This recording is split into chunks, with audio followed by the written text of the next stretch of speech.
కలియుగాని యొక్క వయస్సు అంటే ఏజ్ ఈజ్ 4,32,000 ఇయర్స్, 4,32,000 సంవత్సరములు. అందులో 5,000 సంవత్సరాలు మాత్రమే అయింది ఇప్పటికి. అయితే మీరు అడిగినట్టుగా కొన్ని సందర్భాలలో మనం చూస్తాం, కర్ణుడు కొన్ని అస్త్రములు ప్రయోగించినప్పుడు, ఇప్పుడు యుద్ధము అని అంటే పోటాపోటీగా ఉంటుందండి. మీరు సినిమాలలో చూసారనుకోండి, ఒక సమయంలో హీరో ఓడిపోతున్నట్టుగా అనిపిస్తుంది. దాని తర్వాత ఇలా లేవంగానే 20 మంది పడిపోతారు, అప్పుడు హీరో విలన్ని డిఫీట్ చేస్తారు, అంతే కదండి. ఫస్టే వెళ్ళి ఒకసారి హీరో వేసేసాడు అనుకోండి, దాంట్లో సీన్లో ఏమి థ్రిల్లింగ్ ఉంటుంది, అవునా కాదా మీరు చెప్పండి. కాబట్టి మహాభారత యుద్ధంలో పాపం అప్పుడప్పుడు అర్జునుడు ఒక అడుగు వెనకాలకి వెళ్ళినట్టుగా అనిపిస్తుంది అన్నమాట. అంటే ఎక్కడ కృష్ణుడు ఉంటాడు అక్కడ అపజయం ఎలా ఉంటుంది.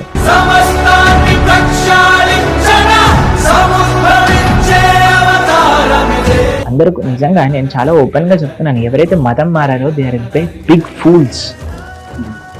ఇంత కూడా తెలివితేటలు అంటే వాళ్ళని అంటారు చూడండి, ఒక పశువుతో పోలుస్తారు. నిజంగా అలాంటి బుద్ధి ఉన్న వాళ్ళే. అయితే ఇక్కడ కృష్ణ భగవానుడు మానవ జన్మలో జన్మించడం జరిగింది.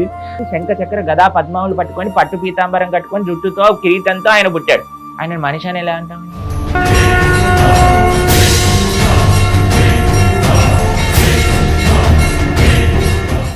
హాయ్, హలో, నమస్తే, వెల్కమ్ టు హిట్ టీవీ. నేను మిషా. రైట్, ఈరోజు మన స్టూడియోకి ఒక ప్రత్యేకమైన అతిథి రావడం జరిగింది. ఆయన ఎవరో కాదండి, మన ప్రణానంద ప్రభుజీ గారు ఈరోజు మన స్టూడియోకి రావడం జరిగింది. అయితే చాలా అంటే చాలా సందేహాలు అనేవి ఉన్నాయి మనకి. అంతేకాకుండా వాటిపైన పూర్తి విషయాలను అయితే మనం తెలుసుకునే ప్రయత్నం అయితే చేయడానికి నేను ఒక చిన్న ప్రయత్నం చేస్తున్నాను. గురుగారు నమస్కారం అండి. హరే కృష్ణ గురుగారు. స్వామి, యాక్చువల్గా చాలా అడగాలి మిమ్మల్ని, చాలా చాలా ప్రశ్నలన్నీ కూడా అలా తిరుగుతూ ఉంటాయి స్వామి. యాక్చువల్గా మీరు ప్రతి చోట కూడా అడిగిన సమాధానానికి మీరు మీ మీ ద్వారా సందేహాలని తీర్చడం జరుగుతున్నాయి వాటికి సంబంధించి. అయితే మాకుగా ముఖ్యంగా ఉన్న సందేహాలు ఏంటంటే స్వామి, మనం దేవుణ్ణి ఎందుకు ప్రార్థించాలి? అసలు భగవంతుడు నిజంగా మనకి మనకు వస్తున్న ఈ కాలంలో పురాతన నుంచి కూడా మనమంతా ఒక భగవంతుడిని పూజించుకుంటూ ఇట్లా వచ్చేస్తున్నాం. ఒక ఆచారంగా వస్తున్నాం. ఇప్పుడున్న సందేహం ఏంటంటే, అసలు నిజంగా దేవుడిని ఎందుకు పూజించాలి? ఎందుకంటే ఇప్పుడున్న టెక్నాలజీని చూసుకొని అందరూ కూడా మనం సృష్టించుకున్నదే కదా అని చెప్పన్నట్టుగా ఉన్నాం ప్రతి ఒక్కరు కూడా. దీనికి ఏ విధంగా? మనం సృష్టించుకున్నాం, కానీ దేని నుంచి సృష్టించుకున్నాం? భగవంతుడు ఇచ్చిన దాంట్లో నుంచే కదా. ఇప్పుడు ఈ టేబుల్ చేయాలి అని అంటే భగవంతుడు ఇచ్చిన చెట్ల నుంచే కదా టేబుల్ చేసింది. మనంతా మనం అని ఏదైనా పదార్థాన్ని సృష్టించామా? మనం జస్ట్ మార్చామంతే భగవంతుడు ఇచ్చిన దాన్ని. కాబట్టి దేన్నైతే ఆధారంగా చేసుకొని మన జీవనాన్ని నడుస్తున్నామో, ఇప్పుడు చూడండి, ఒక చిన్న పిల్లవాడు ఏదన్నా ఒక పెద్ద ఆయన వచ్చి ఒక బిస్కెట్ ఇచ్చారనుకోండి, థ్యాంక్ యూ అండి అని చెప్తారు. మనం ఏంటి అంటే ప్రార్థన అంటే ఏం లేదండి, భగవంతుడిని ఏదో అడగాలి, ఏదో చెయ్యాలి అని కాదు. స్వామి ఇచ్చిన దానికి ఆయనకి కృతజ్ఞత చెప్పుకోవటమే ప్రార్థన అని అంటే. భగవంతుడిని ఎందుకు ప్రార్థన చేయాలి, ఎలా ప్రార్థన చేయాలని మీరు అంటున్నారు కదా. అరే, ఇంత వచ్చింది, ఇంత టెక్నాలజికల్ అడ్వాన్స్మెంట్ ఉంది, ఇంత పెద్ద బిల్డింగ్ కట్టేసాము, ఇన్ని మైకులు వచ్చేసాయి, టేబుల్లు వచ్చేసాయి, ఫోన్లు వచ్చాయి, కంప్యూటర్లు వచ్చాయి. గాలి లేకపోతే బతుకుతామా అండి? సూర్యుడు లేకపోతే బతుకుతామా అండి? చంద్రుడు లేకపోతే జీవిస్తామా అండి? వాటర్ లేకపోతే నడుస్తాయా అండి? మరి ఇవన్నీ భగవంతుడు ఇచ్చిందే కదా. వాటన్నిటిని మనం వాడుకుంటున్నాం కదా. ఇప్పుడు ఒక నది నుంచి నీరు మన ఇంటి దగ్గర తెచ్చాడనుకోండి, వాటర్ బిల్ కట్టాలి గవర్నమెంట్కి. ఎలక్ట్రిసిటీ మన ఇంటి దగ్గరకు వచ్చిందనుకోండి, ఎలక్ట్రిసిటీ బిల్లు కట్టాలి, అంతే కదా. కానీ భగవంతుడు ఇంత ఇచ్చాడు, కానీ బిల్లు అడగలేదు, ఎప్పుడు పేమెంట్ అడగలేదు, ఎప్పుడు మన ఇంటి పైన ఎవరినో పంపించి ఏయ్ డబ్బులు కట్టు అని అనలేదు. ఆయన జబర్దస్తి చేయలేదన్నమాట మన పైన. మనం ఏం చేయాలి అని అంటే, అయ్యో స్వామి, అరే ఇంత వాడుకుంటున్నాం కదా, భగవంతుడు ఇచ్చిన మంచి జన్మ ఇచ్చాడు, మంచి తెలివితేటలు ఇచ్చారు, మీరు ఇందాక అన్నారు ఇంత టెక్నాలజీ అడ్వాన్స్మెంట్ చేయగలిగిన ఒక శక్తి మనకు కనిపిస్తుంది. ప్రార్థన అంటే ఏం లేదు, thank you God, I'm very grateful to you, నేను ఎంతో కృతజ్ఞత మీకు తెలుపుకుంటున్నాను, మీకు ఏదైనా సేవ చేయొచ్చా, how can I serve you, ఇదే ప్రార్థన అంటే. Thank you, how can I serve you, ఇదే ప్రార్థన చేయాలి. ఖచ్చితంగా గురువుగారు. అయితే గురువుగారు, ఇప్పుడు చాలా మందికి కూడా ఏంటంటే కలియుగం అనేది, అంటే రీసెంట్గా సినిమాలు చూసిన బట్టో అంటే ఆ వర్డ్ అనేది ఎక్కువగా ప్రజల్లోకి వెళ్ళడం జరిగింది. ఇంతకుముందు గతంలో కొంతమంది పెద్దవాళ్ళు చెప్పినప్పుడు కానీ, లేదా మన గీతలో కానీ ఇటువంటి సందర్భంలో కలియుగానికి సంబంధించిన ఒక విషయం అనేది ఉంటుంది. కానీ ఆ ఒక సినిమా ప్రభావం వల్ల ఏంటంటే ఇప్పుడు ప్రతి ఒక్కరు కూడా కలియుగం అంతం అనేది జరుగుతుందా, ఇప్పుడు మనం కలియుగంలో ఉన్నాం కదా, ఈ అంతానికి ఆరంభం ఏంటి, అదేవిధంగా ఎట్లా ప్రారంభమైంది, ఎట్లాగా ముగుస్తుంది అనే ఈ సందేహాలు కూడా ఉన్నాయి స్వామి. అంతా కంగారు పడాల్సిన అవసరం లేదు, ఇప్పట్లో అయిపోదు కలియుగం. కలియుగాని యొక్క వయస్సు అంటే ఏజ్ ఈజ్ 4,32,000 ఇయర్స్. 4,32,000 సంవత్సరములు. అందులో 5,000 సంవత్సరాలు మాత్రమే అయింది ఇప్పటికి. కృష్ణుడు అవతార పరిసమాప్తి చేశాక ఇప్పటికి మనం చూసుకుంటే 5,000 సంవత్సరాలు సుమారుగా మనకు గడిచింది. ఎప్పుడైతే కృష్ణుడు అవతార పరిసమాప్తి చేశారో కలియుగం ప్రారంభమైంది. కాబట్టి మనకి చాలా సమయం ఉంది. ఇప్పటికే చాలా మంది అంటున్నారు, ప్రభు కలి ప్రభావం చాలా ఎక్కువైపోయింది. ఇంకా ముందుకెళ్తే ఇంకెలా ఉంటుందో ఆలోచన చేయాలి మనం. కాబట్టి ఇప్పుడు కరెక్ట్ ఏజ్ అన్నమాట. మనకి మంచి భక్తి మార్గంలో ధార్మికంగా ఉండడానికి. ముందు ముందు వెళ్తే అది ఇంకా కఠినమైపోతుంది. ఎందుకంటే పరిస్థితులు చాలా క్లిష్టమైపోతాయి అని చెప్తారు. భాగవతం మనకి కొన్ని ప్రాఫెసీస్ ఉంటాయి. అందులో భాగవతం మనుషుల యొక్క వయస్సు తక్కువైపోతుంది. తర్వాత పొడవు తక్కువైపోతారు. ఏమి పని ఎక్కువగా చేయలేని పరిస్థితిలోకి వచ్చేస్తారు. తర్వాత అందరూ కూడా అరణ్యంలోకి పారిపోతూ ఉంటారు. చాలా విషయాలు చెప్తారండి కలియుగం గురించి. చాలా భయంకరమైన పరిస్థితికి దారితీస్తుంది ఈ కలియుగము అని మనకి శాస్త్రములు ప్రస్తావన చేస్తున్నాయి. కానీ దానికి ఇంకా ఘోర కలియుగం, ఇప్పుడు సంధికాలం అంటారనమాట. అంటే ద్వాపర యుగం, కలియుగం ఈ రెండిటికి సంధికాలం 10,000 సంవత్సరాలు. అందులోనే ఇప్పుడు మనం ఇలా ఉన్నాం. ట్రాన్సిషన్ పీరియడే ఇంత భయంకరంగా ఉంటే రియల్ కలియుగా వచ్చేటప్పుడు ఎలా ఉంటుంది చెప్పండి. కాబట్టి కలో దోష నిదే రాజన్ అస్తి ఏకోన్ మహాన్ గుణాన్ కీర్తనాదేవ కృష్ణస్య ముక్త సంగ పరమ్రజేత్. కలి నిజంగా చాలా కఠినమైనదే అండి. కానీ కలియుగంలో కేవలం భగవంతుడి యొక్క నామస్మరణ చేయటం వల్ల ఈ కలి ప్రభావం మొత్తం కూడా పోతుంది అని మన శాస్త్రములు చెప్తున్నాయి అన్నమాట. కాబట్టి కలియుగాంతం జరుగుతుంది తప్పకుండా. ప్రతి యుగాంతము అనేది ఉంటుందన్నమాట. దాని తర్వాత మళ్ళీ మనకి సర్కిల్, మన టైం సైక్లిక్, లీనియర్ కాదు. అంటే కృతయుగం, త్రేతాయుగం, ద్వాపరయుగం, కలియుగం, కృతయుగం, త్రేతాయుగం, ద్వాపరయుగం, కలియుగం ఇట్లా నడుస్తూ ఉంటుంది అనమాట. కాబట్టి ఒకసారి కలియుగం అయిపోయాక కల్కి అవతారం వస్తుంది, మనకు తెలుసు. ఆ కల్కి అవతారం వచ్చి అందరినీ సంహరించి, ఎందుకంటే అప్పుడు మాట వినేవాడబడి ఉండడం అనమాట. కాబట్టి సంహారం చేసి అందరినీ మళ్ళీ ఎవరైతే కొంతమంది ధర్మాత్ములు ఉన్నారో వాళ్ళతో మళ్ళీ కృతయుగం అనేది ప్రారంభం అవుతుంది. అదే స్వామి. అయితే ఇక్కడ కలియుగంలో కల్కి అవతారం వస్తుంది. అది కూడా 10వ అవతారం, 11వ అవతారం, 11th అవతారం అని అంటారు, 10th అవతారం అంటారు. ముఖ్యంగా శ్రీకృష్ణుడి యొక్క దశావతారములు అని మనం స్వీకరిస్తే మనకి కల్కి యొక్క అవతారం 10వ అవతారంగా, ఆ ప్రధానమైన ముఖ్యమైన అవతారములలో ఒకటిగా చెప్తారు. అదే స్వామి. అయితే ఇక్కడ ముఖ్యంగా స్వామి మనం భాగవతంగా తీసుకున్నా కానీ మహాభారతంలో అంటే ఇప్పుడు చూపిస్తున్న అంటే సినిమా తీసినా కానీ ఆ గ్రంథాలను అనేవి కొంచెం వాళ్ళు ఫాలో చేసిన తర్వాతనే వాళ్ళు తీయడం జరుగుతుంది. అందులో చాలా వరకు ఏంటంటే లాస్ట్ పార్ట్‌లో శ్రీకృష్ణుడు ఉన్న అర్జునుడు, శ్రీకృష్ణుడు రథసారథిగా ఉన్న శ్రీకృష్ణ పరమాత్ముడు ఉన్న రథాన్ని కూడా కదిలించే విధంగా కర్ణుడు యొక్క శక్తిని చూపించారు. అంటే ఇక్కడ ఎలా తీసుకోవాలి స్వామి? అంటే నిజంగా కర్ణుడు అంత శక్తివంతుడేనా? అయితే మీరు అడిగినట్టుగా కొన్ని సందర్భాలలో మనం చూస్తాం కర్ణుడు కొన్ని అస్త్రములు ప్రయోగించినప్పుడు, ఇప్పుడు యుద్ధము అని అంటే పోటాపోటీగా ఉంటుందండి. మీరు సినిమాలలో చూసారనుకోండి, ఒక సమయంలో హీరో ఓడిపోతున్నట్టుగా అనిపిస్తుంది. దాని తర్వాత ఇలా లేవంగానే 20 మంది పడిపోతారు. అప్పుడు హీరో విలన్ని డిఫీట్ చేస్తారు. అంతే కదండి. ఫస్టే వెళ్ళి ఒకసారి హీరో వేసేసాడు అనుకోండి, దాంట్లో సీన్‌లో ఏమి థ్రిల్లింగ్ ఉంటుంది? అవునా కాదా మీరు చెప్పండి? అవును. కాబట్టి మహాభారత యుద్ధంలో పాపం అప్పుడప్పుడు అర్జునుడు ఒక అడుగు వెనకాలకి వెళ్ళినట్టుగా అనిపిస్తదనమాట. కానీ హీరో అర్జునుడే అక్కడ. కాబట్టి కొన్ని అస్త్రములతో ఈయన కొద్దిగా వెనకంజలో ఉన్నాడు. ఎందుకంటే అండి, ఎక్కడ కృష్ణుడు ఉంటాడో అక్కడ అపజయం ఎలా ఉంటుంది చెప్పండి? ఎత్ర యోగీశ్వర కృష్ణో ఎత్ర పార్థో ధనుద్ధర. వాళ్ళిద్దరు ఉన్నాక అక్కడే విజయం ఉంటుంది. కానీ మీరు తెలుసు కదా, ఇప్పుడు ఫైటింగ్‌లో హీరో గెలుస్తాడా, విలన్ గెలుస్తాడా అంటే హీరో గెలుస్తాడు. కాబట్టి ఆయన అంత లూజింగ్ పొజిషన్‌లో ఉన్నా ఇప్పుడు ఏదో ఒక ట్విస్ట్ రాబోతుంది అని జనాలకు అందరికీ తెలుసు. కాబట్టి అంత మాత్రం చేత 2 సార్లు ఏదో ఈయన వెనకాలకెళ్ళిపోయాడు, ఈయన ఇదైపోయాడు అన్న చేత కర్ణుడు చాలా గొప్పవాడు అని కాదండి. ఎన్నో సందర్భములలో అర్జునుడి యొక్క శక్తి, కర్ణుడి యొక్క శక్తి మ్యాచింగ్ కాదు. కర్ణుడు ఎన్నో సందర్భములలో అర్జునుడి కంటే వీక్ అని మహాభారతమే చెప్తుంది.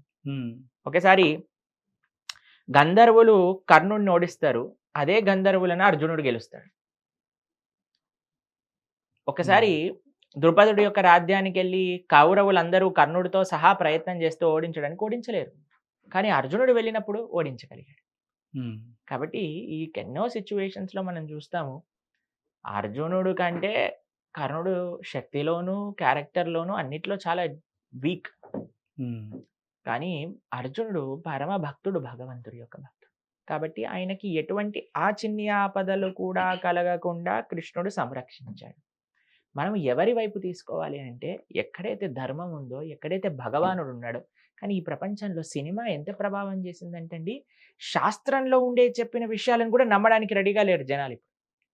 కర్ణుడే గొప్పవాడు అంటే మరి దానికి ఏం చేయాలి? కృష్ణుడు అర్జునుడి వైపు ఉన్నా, మీరు కర్ణుడి వైపు ఉన్నా అంటే ఎలాంటి ప్రవృత్తి అని అంటే కౌరవ ప్రవృత్తి పెరిగిపోయింది ఇప్పుడు. అంటే అసుర ప్రవృత్తి పెరిగిపోయింది. శాస్త్రుల పట్ల, గురువుల పట్ల, దైవం పట్ల నమ్మకం లేదు. కృష్ణుడు అర్జునుడు యొక్క రథ సారిథ్యం చేయడానికి సిద్ధమైనా సరే మాకు ఈయనే గొప్ప, మాకు ఈయనే ఇష్టం అని ప్రయత్నం చేస్తున్నారనమాట. కాబట్టి సినిమాలు తీసుకునే వారు కూడా చాలా జాగ్రత్తగా పరిశీలన చేసి పెద్దల్ని సాంప్రదించి శాస్త్రంలో ఉన్న విషయాలు చూపించేటట్టుగా ప్రయత్నం చేయాలి. అలా చేస్తే సినిమా నడవదు అని వాళ్ళు అనుకుంటారు కాబట్టి కొద్దిగా మసాలా యాడ్ చేయాలి కదండి. దాంతో సమాజానికి ఎంతో నష్టం ఉన్నది. అందుకే మేము చెప్తాం, సీరియళ్ళు చూసి నేర్చుకోకండి. రాధాకృష్ణుల గురించి సీరియల్లో చూడొద్దు. రాధాకృష్ణుల గురించి శ్రవణం చేయండి, భాగవతం వినండి. మేము ప్రణవానంద దాస్ అనే మా ఛానల్లో భాగవతం, భగవద్గీత చెప్పామన్నమాట. అది విన్నప్పుడు మనకి కృష్ణుడు ఏంటి, నిజంగా అర్జునుడు ఏంటి, మహాభారతం కూడా చెప్పాం. అసలు ఎవరు ఎలాంటి శాస్త్రం ఏం చెప్తే అసలు కర్ణ అర్జున మీకు ఎలా తెలిసింది? మహాభారతం చదివితేనే కదా తెలిసింది. మరి మహాభారతంలో ఉన్న పూర్తి విషయాలు అర్థం చేసుకోండి. కరెక్ట్గా శాస్త్రం చెప్పిన విషయంగా ఆలోచించండి. ఎం శాస్త్ర విధిన్య వర్తతే కామకారకాహ నశ సిద్ధిం అవాప్నోతి నసుఖం న పరాంగతిం అని కృష్ణుడు భగవద్గీతలో చెప్పారు. ఎవరైతే శాస్త్రాన్ని వదిలేసి, ఇప్పుడు చాలామంది నాకు శాస్త్రం అవసరం లేదు అని రిజెక్ట్ చేస్తున్నారు. కానీ ఎవరైతే శాస్త్రాన్ని వదిలేస్తారో అటువంటి వారికి సిద్ధి పొందలేరు, ఈ లోకంలో పరలోకంలో సుఖం ఉండదు అని మనకి శాస్త్రం చెప్తున్నాయి. కాబట్టి మీకు అర్జునుడు కర్ణుడు తెలుసు అని అంటే ఏటి వల్ల తెలుసు అంటే భారతం వల్ల తెలుసు అంటే ఆ భారతం చదవండి, భారతం వినండి, అప్పుడు అర్థం చేసుకోండి ఎవరి క్యారెక్టర్ ఎలాంటిది, ఎవరు గొప్ప ఎవరు తక్కువ అనే విషయాలన్నీ గోచరం. అయితే ఇక్కడ ముఖ్యంగా మీరు చెప్పినట్టుగానే మనం భగవంతుని పూజించుకున్న విధానంలో ఒక హిందూ ధర్మంలో అనేక రకాలుగా పూజిస్తూ ఉంటారు. ఒక్కొక్క ప్రాంతానికి సంబంధించి ఒక్కొక్క విధంగా. ఇప్పుడు నార్త్ సైడ్ వచ్చేటప్పటికి కృష్ణ భగవాన్ కానీ, వినాయకుడు అని కానీ వీళ్ళందరూ ఒక విధమైన పూజా కార్యక్రమాలు జరుపుతారు. మన సైడ్ ఇటువైపు సౌత్ సైడ్ వచ్చేటప్పటికి ఒక రకమైన విధానం ఉంటుంది. అయితే ఈ విధానాన్ని చాలామంది కూడా తప్పుగా మాట్లాడడం కూడా జరుగుతుంది. అంటే విగ్రహారాధన చేయడం అనేది తప్పు, ఈ మత ప్రచారం చేస్తున్నారు అని చెప్పన్నట్టుగా కూడా మాట్లాడడం కూడా జరుగుతుంది. దానిపైన మీ ఉద్దేశం? విగ్రహారాధన ఎందుకు తప్పు అవుతుందండి? చెప్పండి, మీకెందుకు విగ్రహారాధన తప్పు అనిపిస్తుంది? కొంతమంది మతాలకి పాపం విగ్రహారాధన వల్ల వచ్చే ప్రాబ్లం ఏంటో మాకు తెలియదు. భగవంతుడి యొక్క అన్నిటికంటే most special, most merciful, most magnanimous అవతారమే విగ్రహ రూపంలో. ఎంత కృప ఉంటే అండి ఆ స్వామి అంత యాక్సెసిబుల్ అవుతారు. మీరు చూడండి, ఒక లీడర్ ఎవరైతే ప్రజల్లో ఉండాలి అని అనుకుంటా, అంతే కదండి. ఎక్కడో ఒక దగ్గర వెళ్ళి సీట్ పైన కూర్చున్నాడు అనుకోండి, ఆయన వాళ్ళు ప్రజలు అనుకుంటారు, అయ్యా మాకు మేము ఒక ఎలక్షన్లో ఈ పార్టీ ఎందుకు లూజ్ అయింది అని ఒక అనాలిసిస్ వింటున్నాం అనమాట టీవీ ఛానల్లో. అయితే వాళ్ళు చెప్తున్నారు, వీళ్ళు ప్రజల్లోకి వెళ్ళలేదు, ప్రాంతాలు ఏదైతే కామన్ మ్యాన్కి వాళ్ళు రిలేటబుల్ అవ్వలేదు, అందుకోసం ఓడిపోయారు అని ఒక పార్టీకి సంబంధించిన విశ్లేషణ చేస్తారు కదా, ఓడిపోయినప్పుడు అందులో మన పరమాత్మ, మన స్వామి ఎంత యాక్సెసిబుల్ అంటే ప్రతి ఒక్కళ్ళ దగ్గర, ప్రతి ఒక్కళ్ళ ఇంట్లో, ప్రతి ఒక్కళ్ళ చేతిలో విగ్రహ రూపంలో యాక్సెసిబుల్ ఫామ్లోకి వచ్చారు. దాంట్లో ఏంది కష్టం అండి? అసలు నాకు అర్థం కాదు. ఎంత కృప, ఎంత ఎంత ఆనందించాలి ఆ స్వామి యొక్క స్వరూపాన్ని చూసి. చాలా మందికి ఏమనిపిస్తుందంటే, అరే ఇది ఒక రాయి కదా, రాయిని విగ్రహం ఎలా అంటున్నారు? రాయే అండి, కానీ రాయిలో మనం ప్రతిష్ఠ చేస్తాం, దాన్ని ప్రాణ ప్రతిష్ఠ అని అంటాం. మనం ఆలయంలో మీరు చూసారనుకోండి, భగవంతుడి యొక్క మూర్తి లోపల ఉండే ఆ మెటీరియల్ ఎలిమెంట్స్, ఆ భౌతికమైన గుణాలన్నింటినీ సంహారం చేస్తారనమాట, అంటే తీసేస్తారు.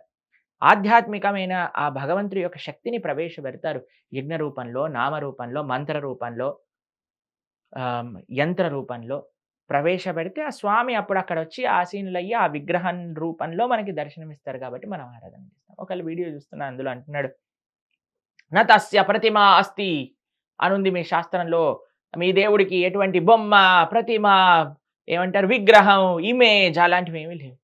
ఫస్ట్ ఈయన కనీసం సంస్కృతమైనా నేర్చుకోవాలి, తెలుగులో మాట్లాడటమైనా ఆపేయాలి. సంస్కృత పదానికి తీసుకెళ్ళి తెలుగు అర్థాన్ని జోడిస్తున్నాడు. ప్రతిమ అంటే తెలుగు ప్రతిమ కాదు, ప్రతిమ అని అంటే సాటి లేని వాడు. నతస్య ప్రతిమ అస్తి అంటే ఈయనకి సాటి లేని వాడు ఇంకొకడు లేడు అని. దాన్ని తీసుకొచ్చి ఒక సెంటెన్స్, నతస్య సంస్కృతం, ప్రతిమ తెలుగు, మళ్ళీ అస్తి మళ్ళీ సంస్కృతం. ఇలా చేస్తే ఎలా అండి? కాబట్టి ఇలాంటి చెప్పుడు తప్పుడు మాటలలో వినేవాడు నిజంగా బుద్ధి లేనివాడు అవుతాడు. కాబట్టి మనం మన శాస్త్రంలో ఏం తెలుసుకున్నారో వేరే వారి దగ్గర నుంచి వినకండి. వేరే మతానికి చెందిన వాడి దగ్గర నుంచి ఇప్పుడు మీ ఇంట్లో ఏదన్నా ప్లంబింగ్ పని అయిందనుకోండి, పోలీస్ వాడికి ఫోన్ చేస్తామండి మనం. ప్లంబర్‌కి చేస్తాం. అంతే కదండీ! ఎవరికి ఏ పనొచ్చో వాడిని ఆశ్రయించాలి. నీ శాస్త్రం గురించి వేరే మతస్థుల దగ్గర నుంచి ఎందుకు వినాలి నువ్వు? హ్మ్. నీ శాస్త్రం గురించి మీ శాస్త్రాన్ని అధ్యయనం చేసిన భక్తుల దగ్గర నుంచి నువ్వు, సాధువుల దగ్గర నుంచి నువ్వు, లేదా నువ్వు చదువుకోవటం రాదా? ఓపెన్ చేసి చదువు. అప్పుడు హిందువులలో ఒక జాగరూకం వస్తుంది. హ్మ్. వాళ్ళప్పుడు తెలుస్తుంది. వేరే వాళ్ళు చెప్పే తప్పుడు చెప్పుడు మాటలు వినకుండా మన ధర్మం అంటే ఏంటో మనకు తెలుస్తుంది. కాబట్టి ఎంత మత ప్రచారం అంటే అందరూ వాళ్ళ వాళ్ళ స్థానములలో బాగుండాలి. సర్వే జన సుఖినో భవంతు అనుకునే మన ధర్మం అండి సనాతన ధర్మంలో. ఎవరితో మనకేం పోటీ లేదు. ఎవరితో మనకేమి ఇబ్బంది లేదు. ఎప్పటి వరకు వాడు మన ఇంటి పైన దాడి చేయనంత వరకు. అంతే కదండీ! మనం ఎప్పుడు ఎప్పటికీ ఇలానే శాంతియుత ధర్మంగా ఉన్నాం. కానీ కొన్ని మతములు ఏం చేస్తున్నాయంటే మన ధర్మాన్ని చిన్నాభిన్నం చేయడానికి ప్రయత్నం చేస్తున్నాయి. అంతేకాకుండా దేశాన్ని, సమాజాన్ని, వ్యక్తులని మొత్తం కూడా చిన్నాభిన్నం చేసే ప్రయత్నం చేస్తున్నాయి. అది కుదరదు. హ్మ్. అది ఎటువంటి విధంగా మనం ఒప్పుకోము. మీరు ధార్మికంగా ఉండండి. 10 మందిని ధార్మికంగా ఉండనివ్వండి. దాంట్లో దేర్ ఈస్ నో ప్రాబ్లమ్. కానీ తప్పుడు మాధ్యమాలు మన దేవీ దేవతలను క్రిటిసైజ్ చేయటము, నాటకాలు వేయించటము, జనాల్ని మభ్యపెట్టి వాళ్ళని సంస్కృతి నుంచి, సాంప్రదాయం నుంచి, సమాజం నుంచి దూరం చేయటము, దేశాన్ని విభజించాలి అనే ఒక కుట్ర, కుతంత్రములతో బయటికి రావటం ఇవి నాట్ యాక్సెప్టబుల్ ఎట్ ఆల్. ఈ ఈ ధోరణ ఎంత తీవ్ర స్థాయిలో ఉందంటే గురూజీ, ఆహ్, మతాన్ని కూడా మార్చుకొని హ్మ్, వాళ్ళు అందులో కన్వర్ట్ అయ్యి, అంటే అంతకు ముందు వరకు కూడా వీళ్ళంతా కూడా ఈ సాంప్రదాయ పద్ధతిలో ఈ విధంగానే దేవుళ్ళని పూజించేవారు. కానీ సడెన్‌గా అనుకోకుండా వీళ్ళు వెంటనే మతాన్ని మార్చి కానీ వీళ్ళు మతాన్ని మార్చేవాళ్ళు మీరు చూసారనుకోండి చాలా మటుకు ఇంటెలిజెంట్, ఎడ్యుకేటెడ్ పీపుల్ కాదండి. హ్మ్. అందరూ నిజంగా నేను చాలా ఓపెన్‌గా చెప్తున్నాను. ఎవరైతే మతం మారారో దే ఆర్ బిగ్ ఫూల్స్. హ్మ్. ఇంత కూడా తెలివితేటలంటే వాళ్ళనంటారు చూడండి ఒక పశువుతో పోలుస్తారు. నిజంగా అలాంటి బుద్ధి ఉన్నవాళ్ళే. హ్మ్. ఎందుకంటే మనిషి అయ్యాడనుకోండి ఆలోచన ఉంటుంది. వాడు చేసే నాటకం ఏంటి? వాడు చేసే మాయ ఏంటి? వాడు చేసే ఆ మతలబ్ ఏంటి? వాడు మాట్లాడే మాటలేంటి అని అర్థం చేసుకోవచ్చు. మనిషి బుర్రుంటే. రోగాలు నయం చేసేస్తుంటారు.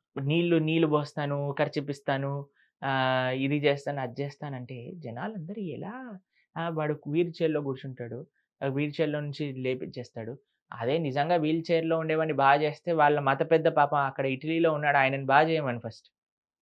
అవును. ఆయనకేమో పాపం ఆయనని రమ్మనాలి. ఒక ఫ్లైటేసుకొని ఇక్కడ మన ఆంధ్రాకొస్తే ఆయనని బాగా ఎళ్తాడు. పాపం ఆయనేమో అలా బాధపడుతున్నాడు. వీళ్ళందరూ లేసి గంతులేస్తున్నారనమాట. ఎంత విచిత్రం కళ్ళు చెప్పండసలు. లేని వాళ్ళకి కళ్ళు తీసుకొస్తూ ఉంటారు. ఇక డాక్టర్‌లని మానేసేయండి. అందరూ వీడినే పెట్టేసేయండి అయిపోద్ది. డాక్టర్ చదువులు ఆపేసేయండి ఇండియాలో. ఇంకేముంది చెప్పండి బ్రహ్మాండంగా. పాపం డాక్టర్ పొద్దునంతా రాత్రనక నిన్నే ప్రభుజీ చదవలేకపోతున్నాను ప్రభుజీ 6 ఏళ్ళు అయిపోయింది. ఇంకా కష్టపడాలి ప్రభుజీ ఏదో ఒకటి అని వాళ్ళు పాపం బాధపడుతుంటే వీళ్ళేమో నిమిషానికి రోగాలు నయం జేసేసి, అవి జేసేసి, ఇవి జేసేసి ఎంత బుద్ధి లేనితనం అండి అసలిది. ఎంత అన్యాయం అసలు. ఎంత ఎంత అంటే ఈ జనాలు ఎవరైతే అక్కడికెళ్తున్నారో వాళ్ళు ఎలాంటోళ్ళో అర్థం జేసుకోండసలు. అంటే మనకి టీవీలో చూపిస్తేనే అంత అసహాయం వేస్తుంది. వాళ్ళంత కాన్ఫిడెంట్‌గా దాన్ని టీవీలో ప్రొజెక్ట్ చేసుకుంటున్నారంటే అసలు మీరు ఆలోచన చేయండి ఒకసారి.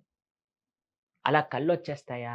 అలా ఇది చేసేస్తారా? డబ్బులొచ్చేస్తాయి. ఏమనుకుంటున్నారు జీవితం అంటే? ఒక్కొక్క వ్యక్తి ఎంత కష్టపడితే ఒక స్థాయికొస్తాడో, ఒక కష్టం పోవాలంటే ఎంత దీంతో కూర్చుకున్న అది అంటే ఎంతమంది పడుతున్నారు. అంటే ఎలాంటి వాళ్ళు వీళ్ళంటే నిజంగా బుద్ధి లేని వాళ్ళే. హ్మ్. బుద్ధుంటే ఆ పనెందుకు జేస్తామండి? ఇప్పుడు పక్కింటి వాడి దగ్గరికెళ్ళిపోయి, వాళ్ళ ఇల్లు బాగుంది గదా! అని నేనెళ్ళిపోతానా ఇంటికి? అరే! నా తల్లిదండ్రులు వాళ్ళు కష్టపడి నన్ను కష్టమో, సుఖమో నా తల్లిదండ్రుల దగ్గర నేనుంటాను అని అనుకుంటారు గానీ, వాళ్ళ ఇంట్లో డబ్బులున్నాయి కాబట్టి నేను టాటా బాబాయ్ అమ్మా, నాన్న నువ్వు కష్టాలు నువ్వు పడు నేనెళ్ళిపోతాను అంటారా అండి? అలాంటి వాడు ఇప్పుడు ఇప్పుడు మీకో విషయం తెలుసా? అక్కడికెళ్ళి ఇప్పుడు నేను చూస్తానండి చాలామంది ఎవరైతే ఇలాంటి మత మార్పిడి చెందుతారో వాళ్ళ లోపల పైత్యం ఎక్కువగా ఉంటుంది. హ్మ్. వాళ్ళ లోపల ఆ రకమైన ఒక తీవ్రమైన ఒక వ్యతిరేక భావనలన్నీ ఉంటాయి. జనాల పట్ల, ఇతర మతస్థుల మన ధర్మం ఎంత గొప్ప ధర్మం అండి అసలు సనాతన ధర్మం.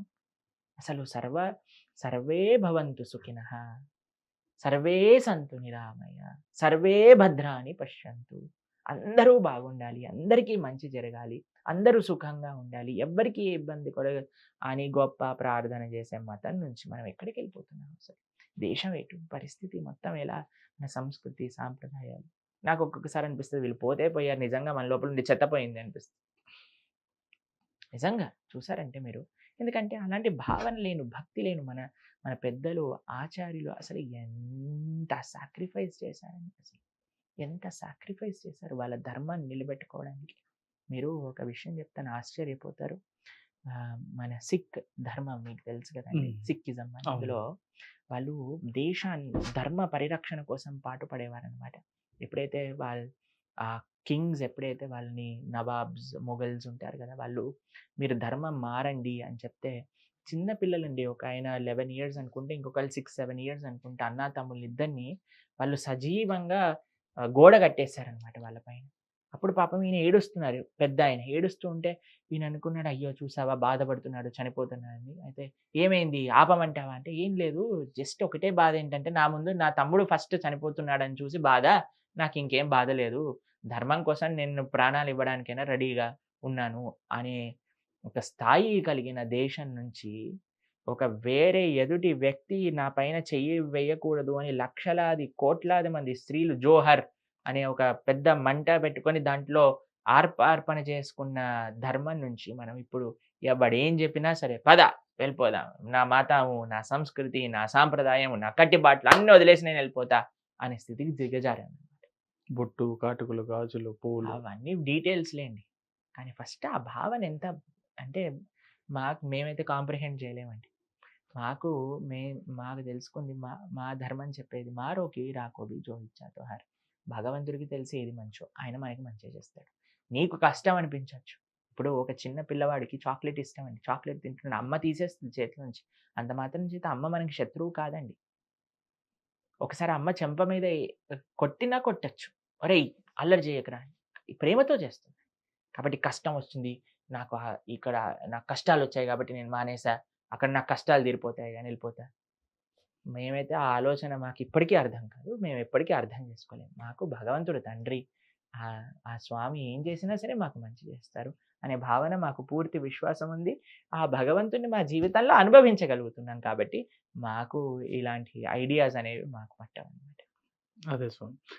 అయితే నా సందేహం ఏంటంటే గురూజీ, అసలు నిజంగా మనం మనిషి ఏ ఏ విధంగా అయితే మనం ఇలా జన్మించామో, అసలు దీనికి అసలంటూ ఒక రహస్యం అనేది ఉంది. అసలు ఈ మనిషి పుట్టడానికి గల కారణాలు గూడా ఉన్నాయని చెప్పని అంటారు గానీ, అవి ఎవరు గూడా అదాతో బ్రహ్మ జిజ్ఞాస అంటారు.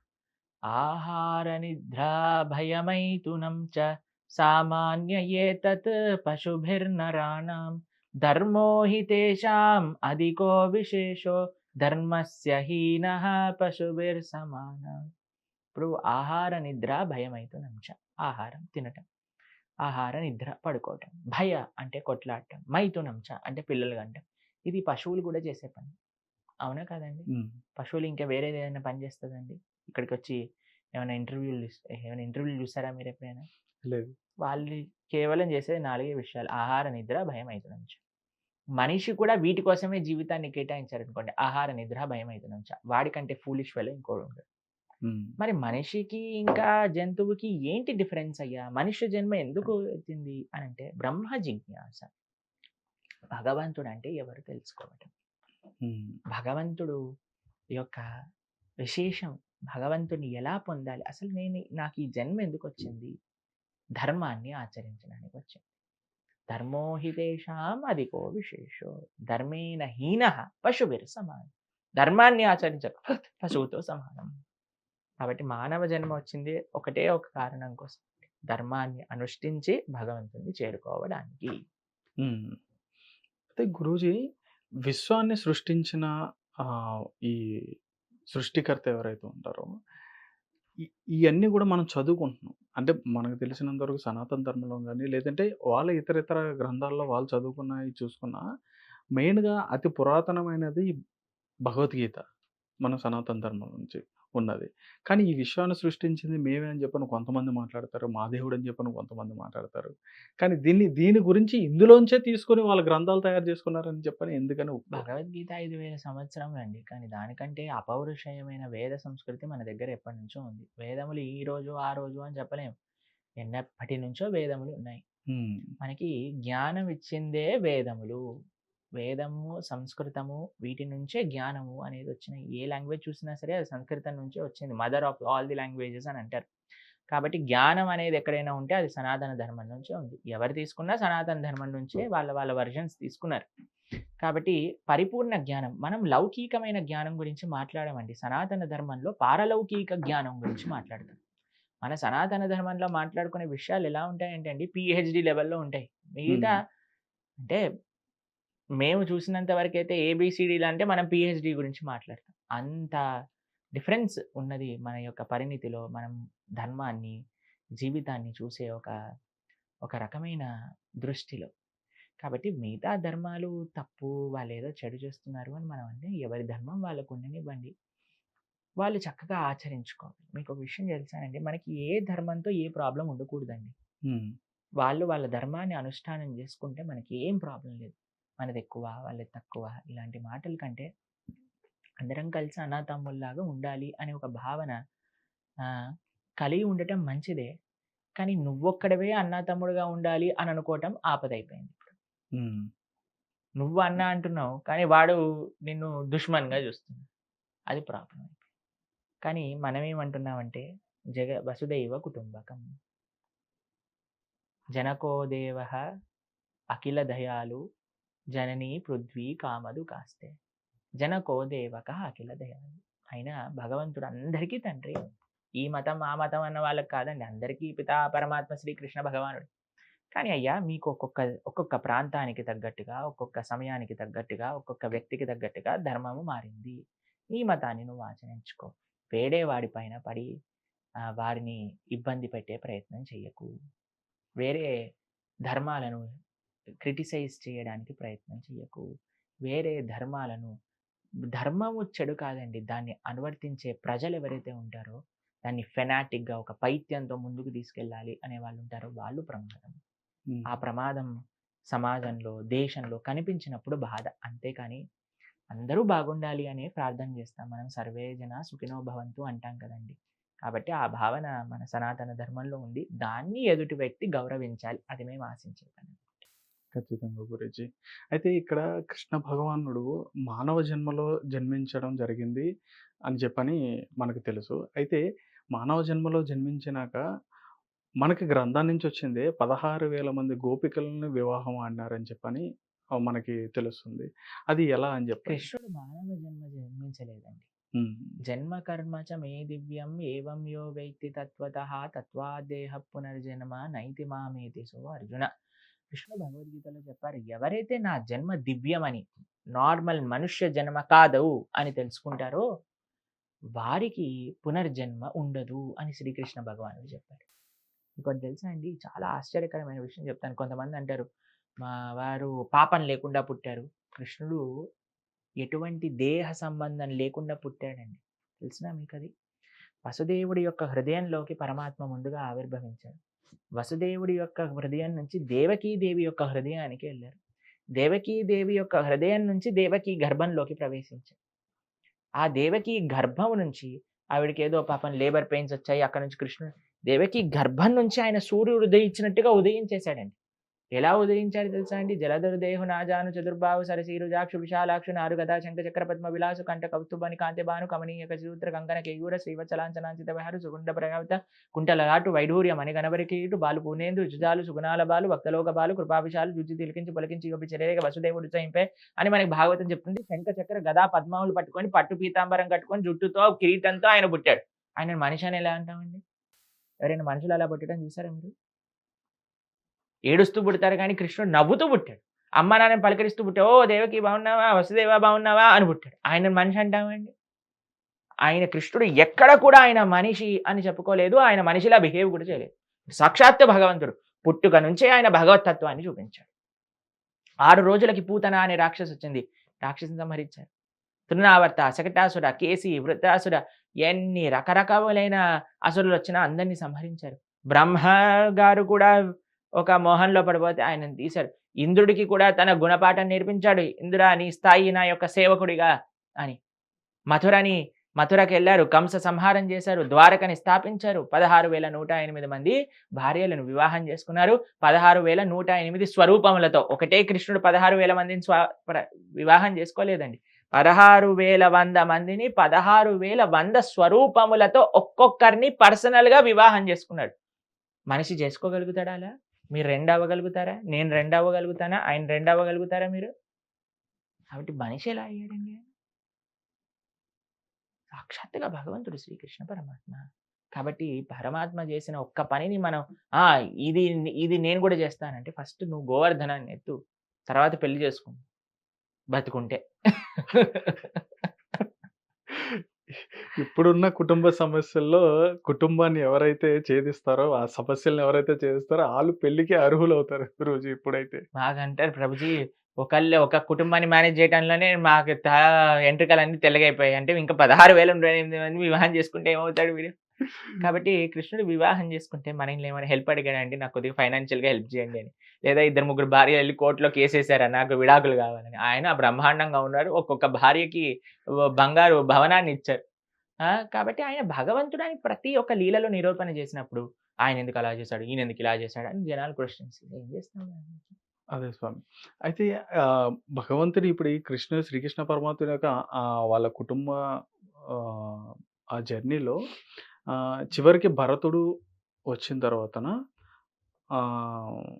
మన భారతదేశానికి ఈ భారతదేశానికి భరతుడు అని ఎందుకు పేరు వచ్చింది అని అంటే, ఋషభదేవుడు అనే ఒక మహారాజు గారు ఉన్నారు. ఆయనకి 100 మంది పుత్రులు అనమాట. అందులో భరత మహారాజు గారు భాగవతంలో మనకి ఆ వృత్తాంతం వస్తుంది. ఆయన ఈ భారత వర్షాన్ని దాని ముందు అజనాభ వర్షము అని పిలిచేవారు మన దేశాన్ని. కానీ ఆయన ఎంత బాగా పరిపాలన చేశారు అనంటే ఆయన పేరు పైన ఆ భరత మహారాజు గారి వెనకాల భారతదేశము వచ్చి భారత వర్షము అని పిలవటం ప్రారంభం జరిగిందనమాట. ఈ భారతుడు ఋషభదేవుడు అనే ఒక రాజుగారి యొక్క కుమారుడైన భరత మహారాజు గారు అనమాట. రామలక్ష్మణ భరత శత్రుఘ్నుల్లో ఉండే భరతుడు కాదు. ఈయన ఋషభదేవుడి యొక్క కుమారుడైన భరతుడు. ఇంతకు ముందు అజనాభ వర్షము అని అనేవారు. ఆయన పరిపాలన చేశాక భారత వర్షము అని పేరు వచ్చింది అనమాట. అదే గురుగారు. అంటే చాలా మంది ఇప్పటికీ కూడా చాలా మంది ఇదే అనుకుంటున్నారు. రామాయణం నుంచి వచ్చిన భరతుడు యొక్క వంశం వల్ల దీనికి భారతదేశం అని చెప్పని పేరు వచ్చిందని చెప్పని. ఋషభదేవుడి యొక్క కుమారుడైన భరతుడి నుంచి వచ్చింది. అదే గురుగారు. అయితే నాకు ఎప్పటి నుంచో చాలా ఒక సందేహం ఉంది గురుగారు. ప్రతి దాంట్లో కూడా అంటే ప్రతి ధర్మంలో కూడా ఇప్పుడు మన ఈ సనాతన ధర్మంలో భగవద్గీతని ఏ విధంగా అయితే మనం ప్రార్థించుకుని, పూజించుకుని మనం ఆ గ్రంథాన్ని మనం చదువుతాం. అదేవిధంగా ఇతర మతస్థులకు వాళ్ళకి సంబంధించిన గ్రంథాలనేవి వాళ్ళు కూడా పూజించుకోవడం ప్రత్యేకంగా మనకు తెలుసు. కానీ సనాతన ధర్మాన్ని ఫాలో అవుతున్న వాళ్ళు, హిందువులుగా ఉన్నవాళ్ళు కూడా చాలా వరకు కూడా ప్రతి ఒక్కరి ఇంట్లో కూడా భగవద్గీత అనేది కనిపించదు. వాళ్ళ మతస్థుల్లో, ఇతర మతస్థుల్లో ప్రతి ఒక్కరు వాళ్ళకి సంబంధించిన ఒక బైబిల్‌ని వాళ్ళు ప్రతి ఇంట్లో వాళ్ళు ఫాలో అవుతారు. అది చదువుతారు. డైలీ ఒక వాక్యం అనేది చదువుకుని వాళ్ళు అంటే వాళ్ళ డైలీ రీత్యా చదువుకుంటారు. ఖురాన్ చదువుతుంటారు డైలీ. రెగ్యులర్‌గా ఒక టైం పెట్టుకుని వాళ్ళు ఖురాన్ చదువుతారు. భగవద్గీత ఎందుకు చదవలేకపోతున్నారు? మీరు చెప్పండి ఎందుకు చదవట్లేదంటారు? అదే మేము చెప్తున్నా. ప్రతి ఒక్కళ్ళు చక్కగా భగవద్గీత చదివితే మనం ఇన్ని డిస్కషన్‌లు అవసరం లేదు. ఇన్ని ఇంటర్వ్యూలు అవసరం లేదు. అందరికీ వాళ్ళ ఇంటి ముందు వాళ్ళ ముందు తెలుస్తుంది ధర్మం అంటే ఏంటి? నేనేం చేయాలి? ఏం చేయకూడదు? అందరూ సుఖంగా ఉంటారు. అరే ఎందుకు చదవట్లేదు? అదే నా ప్రశ్న. ఎందుకు చదవట్లేదు మీరు భగవద్గీత? ఎందుకు చదవట్లేదు మీరు రామాయణము? ఎందుకు చదవట్లేదు మీరు భాగవతము? ఎందుకు కనీసం చదివిన వాళ్ళు చెప్తుంటే ఎందుకు వినట్లేదు? అంతే కదా మన ప్రాబ్లమ్ అంతా. ఎవరైతే తమ ధర్మాన్ని తెలుసుకుంటారో ఎటువంటి హాని ఉండదండి. ధర్మాన్ని తెలుసుకోలేకపోవటమే మనకొచ్చిన ప్రాబ్లం. అన్నిటికంటే ముందు శ్రవణం, కీర్తనం, విష్ణు స్మరణం, పాద సేవనం, అర్చనం, వందనం, దాస్యం, సాఖ్యమాత్మ నివేదనం. మొట్టమొదటి అడిగి ఏంటంటే శ్రవణం, భగవంతుడి గురించి వినుట. ఎవరైతే భాగవతం వింటారో, ఎవరైతే భగవద్గీత వింటారో, ఎవరైతే మహాభారతం వింటారో, ఎవరైతే రామాయణం వింటారో వారికి ధర్మం అంటే ఏంటో తెలుస్తుంది. కాబట్టి అందుకే మేము ప్రాధేయపడుతున్నాం. ప్రతి ఒక్క హిందువు కనీసం రోజుకి 10 నిమిషాలైనా గీత చదవండి, భాగవతం చదవండి, రామాయణం చదవండి. పిల్లలకి చెప్పండి. మీరు అనుష్ఠానించండి. పిల్లలకి చెప్పండి. అదే మేము ప్రార్థన చేస్తాం. అందరికీ ఇంత దూరం వచ్చి మాట్లాడుతున్నా మా ఆరోగ్యం బాలేదు నిజంగా. మా గొంతు రావట్లేదు. అవును అయినా గురుగారు. సరే మేము ప్రయత్నం ఎందుకు చేస్తున్నామంటే, ఎవరో ఒకళ్ళైనా సరే ఈ ప్రోగ్రామ్ చూసి గీతా, భాగవతాలు విన్నా, చదివినా మా జీవితం సార్థకం అవుతుంది అని ప్రయత్నం చేస్తాం. కనీసం భగవద్గీత ఇంట్లో ఉంటే కనీసం చూసి 10 రోజుల తర్వాత, 15 రోజులు కొన్ని రోజుల ఎప్పుడో తర్వాతైనా ఒకళ్ళు అదే చూస్తారని. భగవద్గీత వితరణ చేస్తుంటే మీరెందుకు రోడ్ల పైన భగవద్గీత వితరణ చేస్తారంటారు? అయ్యా! నీకేం ప్రాబ్లమ్ వచ్చింది? నువ్వెలానో ధర్మ పరిరక్షణ చేయట్లేదు. మనం చేస్తున్నా సరే ఆక్షేపిస్తూ ఉంటారు జనాలు. కాబట్టి గీత ఉంచుకోవాలి. కబోర్డ్‌లో కాదు ఉంచాల్సింది. ఎక్కడైతే చదివే ప్రదేశం ఉందో అక్కడ ఉండాలి. మీరు చదవకపోయినా ఎవరో ఒకళ్ళు చదివినా వారు మన యొక్క ట్రాన్స్‌ఫర్మేషన్ అనేది తప్పకుండా పొందుతారు గీత వల్ల. అదే గురూజీ. అయితే ఇక్కడ ముఖ్యంగా చాలా వరకు గూడా మీరు చెప్పినట్టుగా భగవద్గీత గూడా ఆచరణ చేస్తూ గూడా చాలా వరకు కుటుంబాల్లో వాళ్ళ సమస్యలను కూడా పరిష్కరించుకోలేని విధంగా తయారైపోయి, రకరకాలైన సమస్యలతో విడిపోవడం గూడా జరుగుతుంది. చాలామంది వాళ్ళ వివాహ బంధాలే గానీ, ఇటువంటివి గూడా చాలా విడిపోవడం జరుగుతుంది. ఇంట్లో చూస్తే పూజలు, పునస్కారాలు ఇవన్నీ మంచిగానే చేస్తారు. భగవద్గీత ఉంటది, చదువుకుంటారు. వాటిని ఫాలో అవుతారు. కానీ సమాజంలో ఉన్న ఈ నెగెటివ్ ఎనర్జీ వల్ల ఆ విధంగా జరుగుతుందా? ఫాలో లేదంటే అయ్యేవాడు ఎప్పుడూ ఇలాంటి పనులు చేయడండి. హ్మ్. ఫాలో అవ్వాలి. ప్రతి ఒక్కళ్ళు. ఒక్కళ్ళ ఇంట్లో ఒక్కడు ఫాలో అయ్యి మిగతా వాళ్ళందరూ ఫాలో అవ్వకపోతే ఏంటండి? ఇప్పుడు సెక్యులరిజం అనే కాన్సెప్ట్ ఒక మతం ఫాలో అయ్యి మిగతా వాళ్ళు ఫాలో అవ్వకపోతే అది లాస్ అన్నట్టే గదా! అలానే గీత నేనొక్కడినే ఫాలో అవుతా, ఇంట్లో ఉండేవాళ్ళు ఫాలో అవ్వరు అంటే యాక్చువల్‌గా ధర్మం ఏంటంటే అండి, స్వనిష్ఠితస్య ధర్మస్య సంసిద్ధిర్ హరితోషణం అంటే. మనం ధర్మాన్ని భగవత్ ప్రీత్యర్థం కోసం ఆచరించే ప్రయత్నం చేయాలి. కాబట్టి యాక్చువల్‌గా మన ధర్మం వర్ధిల్లాలి అనంటే ఒక పెద్ద ఈకో సిస్టమ్ కావాలి మనకి. మన ఎడ్యుకేషన్ సిస్టమ్ నుంచి, పేరెంట్స్ నుంచి, టీచర్స్ నుంచి, మీడియా నుంచి, ఫిల్మ్స్ నుంచి అన్నిట్లో నుంచి ఒక ధర్మ ప్రేరేపణ అనేది చేసినప్పుడే మనం మారగలుగుతాం. ఇప్పుడు చూడండి నేనొక్కడినే గొంతు చించుకునేటట్టు అరిచి మిగతా వాళ్ళందరూ దాన్ని పాడు చేసే ఇప్పుడు చూడండి ఈ ఇంటర్వ్యూకొచ్చిన సమయంలో ఒక ఒక రియాలిటీ షో ఏదన్నా కొట్లాడుకునే ఇంట్లో పెట్టుకొని కొట్లాడుకునే వాళ్ళొచ్చారనుకోండి. ఈ షో చూస్తారా? ఆ షో చూస్తారా? అదే ఆ షో అంతే గదండీ! కాబట్టి ఒకళ్ళ ప్రయత్నం ఎలా ఉండాలి? అందరూ కలిసి ప్రయత్నం చేసినప్పుడు, అంతే అందరూ కలిసి ఆలోచించినప్పుడు, అరే! ఈ గొప్ప భారతదేశాన్ని మనం ఇంకా ఈ యూత్ ఇంత శక్తి కలిగిన ఈ ప్రజల్ని మనం ఎందుకు ఒక నెగెటివ్ వేలో ఇన్‌ఫ్లూయెన్స్ చేయటం? వాళ్ళ టైం ఎందుకు వేస్ట్ చేయటం? వాళ్ళని ప్రోత్సహిద్దాం. ఏదో ఒక జీవితంలో ఏదో ఒకటి చెయ్యాలి, సాధించాలి, దేశానికి, ధర్మానికి, సమాజానికి సేవ చేయాలి. మాకైతే 24 గంటలు మాకైతే కొన్నిసార్లు నిద్రలో నుంచి కూడా మేలుకొచ్చేస్తుందనమాట. అరే! ఇది చేస్తే బావుంటుంది గదా! అది చేస్తే బావుంటుంది గదా! ఇలా చేస్తే బావుంటుంది గదా! ఎందుకంటే ఆ తపన మాకెప్పుడు కలుగుతుంది. అరే! ఆహ్, ఈ ఇప్పుడు మొత్తం ఇల్లు, చదువు, ఉద్యోగం, సంసారం అన్నీ వదిలేసింది ఏదో సేవ చేయడానికి కదా! కాబట్టి ఇలా చెయ్యి, అలా చెయ్యి అని నా మనసు ఎప్పుడు నన్ను ఇన్‌స్ట్రక్ట్ చేస్తుంటుందనమాట. ఇది చేస్తే సమాజానికి బాగా జరుగుతుందేమో, ఇది చేస్తే బాగా జరుగుతుందేమో. నాకనుకుంటా అరే! మనందరం కానీ ఇలా ఆలోచించగలిగి అందరూ ఒక దగ్గరికి వస్తే ఎంత చేంజ్ చేయగలుగుతాం మనము. కాబట్టి అందరం కలిసామనుకోండి ఇంకా బాగా ఒక మార్పు అనేది తేవగలుగుతాం. మరి చాలా ముఖ్యం ఏంటంటే అందరూ కలిసి రావటం, అందరూ కలిసి మంచి ప్రయత్నం అనేది చేయడం అనేది చాలా ముఖ్యం. గురువుగారు ఇక్కడ అంటే ఈ ఈ ఆలోచన అనేది రావడానికి మీరు ఏ విధంగా అయితే ముందుకు వస్తున్నారో, అంటే దీనికి ముందు ఏ విధంగా ఉండేది మీరు? మాకు చిన్నప్పటి నుంచి అలా ఉండేది. భగవంతుడి దయ వల్ల. చిన్నప్పటి నుంచి ఆధ్యాత్మిక భావనలో మేము ఉండేవాళ్ళం. అది స్వామి యొక్క కృప అని చెప్పాలి. మా ఆచార్యులు, గురువుల యొక్క కృప అని చెప్పాలి. ఆ స్వామి అలా రక్షిస్తూ వచ్చాడు నా సంకల్పాన్ని.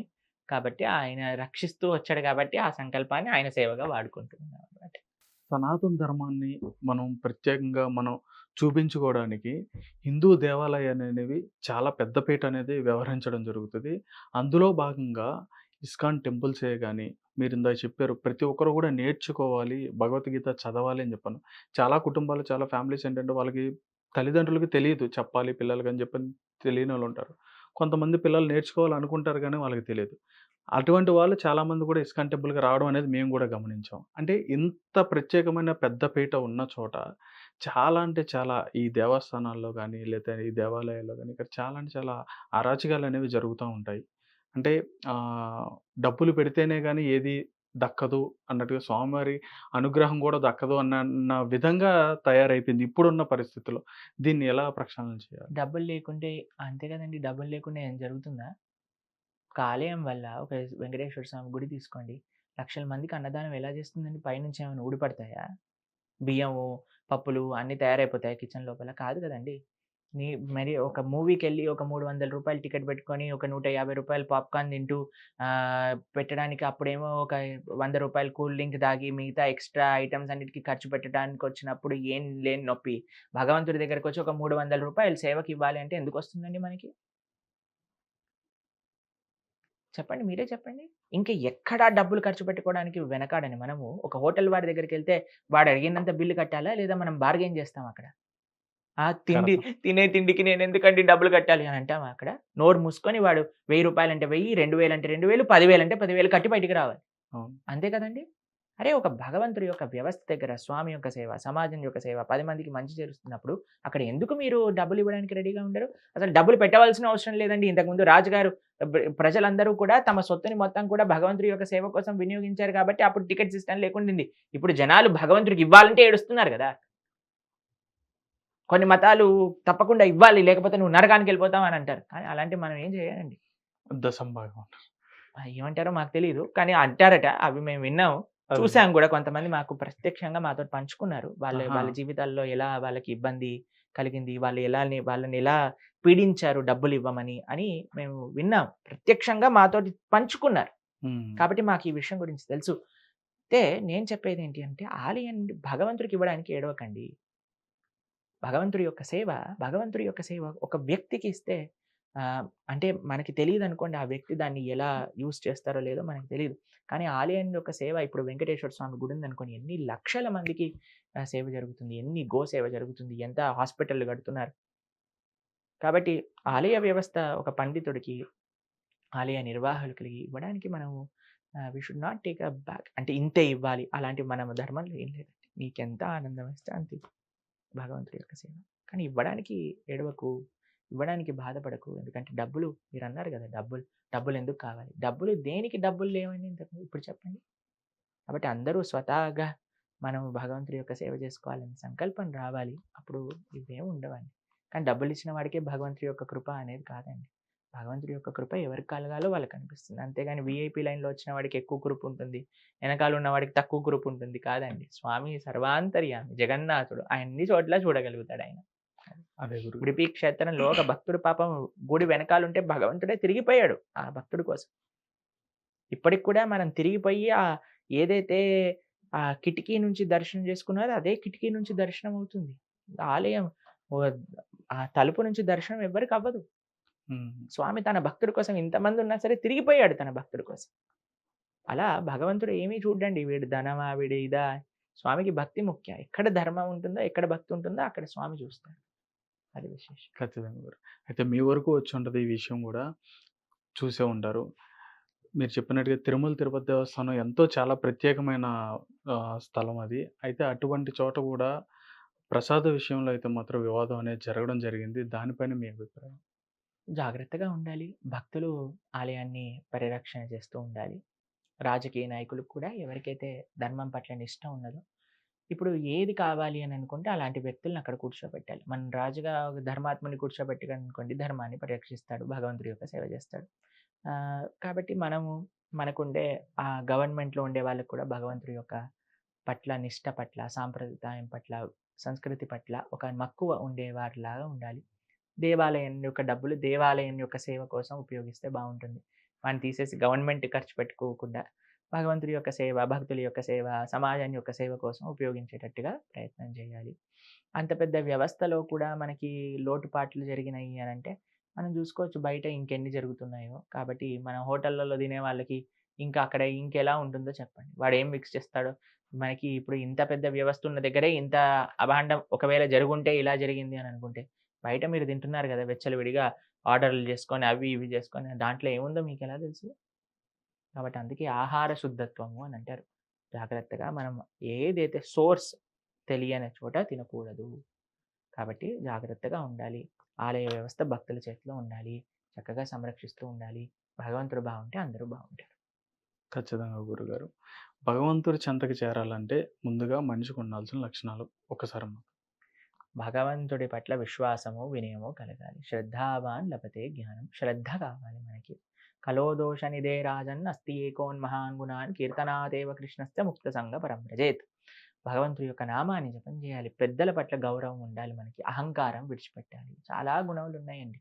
కామక్రోధ లోభ మోహ మదమాశ్చర్యములతో దూరంగా ఉండాలి. ఇవన్నీ చేయాలి అంటే సింపుల్ సొల్యూషన్ అండి. ఇవన్నీ తెలుసండి మాకు. చెడలవాట్ల నుంచి దూరంగా ఉండాలి. మంచి అలవాట్లు పెంపొందించుకోవాలి. ఇవన్నీ చెప్పేదే చెప్పాలి. కానీ ఎలా చేయాలి అని అంటే మనకి ఒక డిటర్మినేషన్ అని కావాలి. Discrimination, determination. ఏది మంచి ఏది చెడు తెలుసు. కానీ డిటర్మినేషన్ రావట్లేదు మనకి మంచి మార్గంలోకి వెళ్ళడానికి. ఆ మార్గంలో ముందుకెళ్ళాలి అని అంటే హరే కృష్ణ కృష్ణ కృష్ణ హరే హరే, హరే రామ రామ రామ హరే హరే. ఇది షోడశాక్షర నాం కలికల్మషనాశనం నాతర పరతరోపాయ సర్వ వేదేషు రుచ్యతి. చక్కగా భగవన్నామాన్ని చెప్పినప్పుడు మనకు ఆ శక్తి వస్తుంది. ఎలా అయితే ఫోన్కి ఛార్జింగ్ పెట్టినప్పుడు ఎలా అయితే పనిచేస్తుందో మనం కూడా భగవన్నామ స్మరణ అనే వాటితో శక్తిని పెంపొందించుకొని మనం కూడా ధర్మాన్ని ఆచరించవచ్చు. ఖచ్చితంగా స్వామి. జై శ్రీకృష్ణ స్వామి. జై శ్రీకృష్ణ. హిట్ టీవీ యాప్ ని డౌన్లోడ్ చేసుకోండి. ఇందులో short news, live news, entertainment movies అన్ని అవైలబుల్ గా ఉన్నాయి. Please download Hit TV app. Hit TV app. Hit TV యాప్ని ఫ్రీగా డౌన్లోడ్ చేసుకోండి.